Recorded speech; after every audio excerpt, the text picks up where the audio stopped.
So your book, Outside the Wire, references when you were serving in Afghanistan and you would leave the base to go talk to people. You were also, after you returned from Afghanistan, 27 years old when you were elected to state office. Yeah. What was it like being that young in the State House? Well, so this is the oldest I've ever been. And so we'll start there. I got to Jefferson City, and people would always ask me, I think they meant, who do you intern for? And they would say, who do you work for?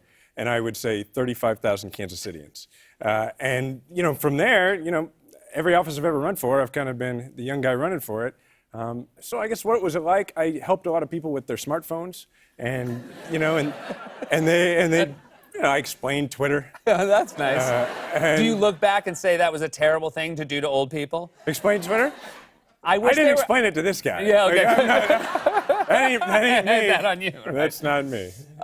So I also want to ask, you ran as a progressive, and there seems to be this same conversation that we had in the 2016 election about the Democratic Party and the progressive wing and the moderate wing, and you have somebody like Alexandria Ocasio-Cortez, where moderate Democrats are saying this is a very scary thing. We have to be very careful about the progressive Democrats taking over the party.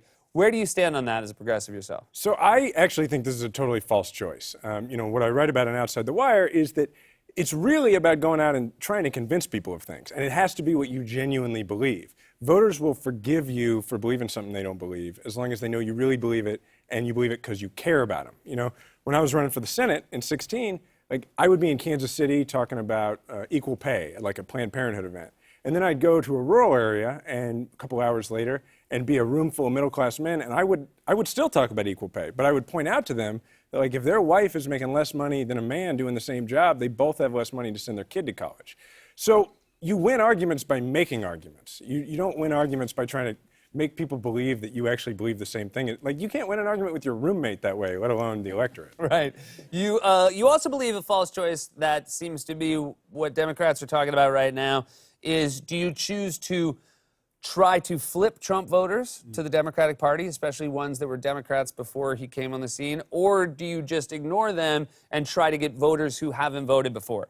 Do you also believe that's a false choice? Well, yeah, because, again, you win arguments by making them. So, I learned this really early. I tell a story in the book about how one of the very first doors I ever knocked on when I was running for the state legislature, this fella came out, we talked for a second. It was really clear we did not agree on this issue.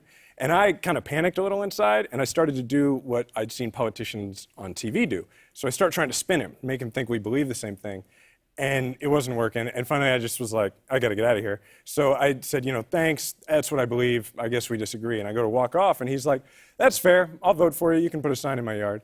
And so, what I learned from that is that the reason it's a false choice is the people who already agree with you, they can see that you go out and make your argument to people who may not, and they appreciate that and they get excited. They want to go knock on doors for you. And these people over here who don't currently agree with you, if you make your argument, you might convince some of them. And if you just try and pretend you believe the same thing as them, they're going to be like, I don't buy it. So now I'm running for mayor of Kansas City, just like any other campaign I've had, I'm out there talking to folks about what's going on their street. I'm not pretending we live on the same street, I'm hey, I'm seeing a lady in a few days who has a possum problem. I'm gonna go walk around. We're gonna look at that. It's important. You're gonna look at the possum problem? Absolutely. We gotta try and fix it. I mean, government is about trying to solve people's had the problems. most boring lives. That sounds kick-ass. Come with me. I'm down.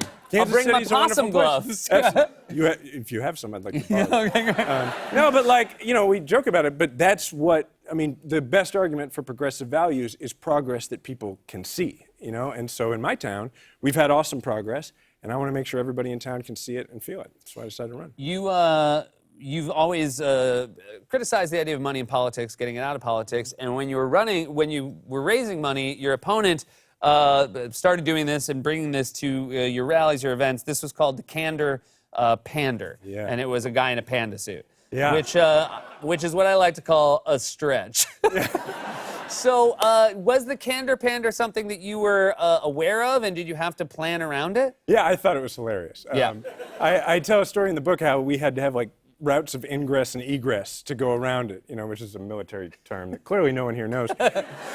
But now you do. And so what was amazing to me was there was a dude who that was his job. Yeah. And it was hot sometimes. And what I do respect about it was that one time a group of, like, I think kindergartners came, and all they knew it was politics. There's a panda. Yeah. And, like, it was hot, but he stayed and took pictures with all of them. That's really nice. Yeah. The thing that seems really cruel to me is they make him wear a panda suit and then he just like go to Kinko's and print out Kanda Panda. That's a good point. They could have put some production value in Yeah, he that. could have been like, can't I have one that goes around my neck so I Yeah. don't have to hold it all day? The point of all of it, though, is how insane the system is, right? I mean, the fact that, like, I had to go all over the country raising money for a Senate race in Missouri because you have to raise so much money. At one point, like, it was like speed dating. You would sit in these meetings, and I had this fear. It wasn't even fear, it was a reality. Halfway through, sometimes I would forget the name of the person, but they didn't know. And I was afraid that they were going to be like, what's my name? And one day, this dude says to me, this very nice man who helped the campaign, he says to me, do you know John Smith? And I'm in my head like, I really thought this was John Smith. And I'm like, oh my God, it's happening. And so I didn't know what to do, so I just bit the bullet, and I'm like, aren't you John Smith? And he just acted like that's the dumbest thing he ever heard. He's like, I'm talking about the other John Smith. And I'm like so relieved when he said that. I start just laughing like the Joker, just like cracking up. Anyway, I walked out of there with a campaign check and an introduction to the other John Smith. There you go. That works out perfectly. Great, yeah. Hey, thanks so much for being here. Best of luck with everything.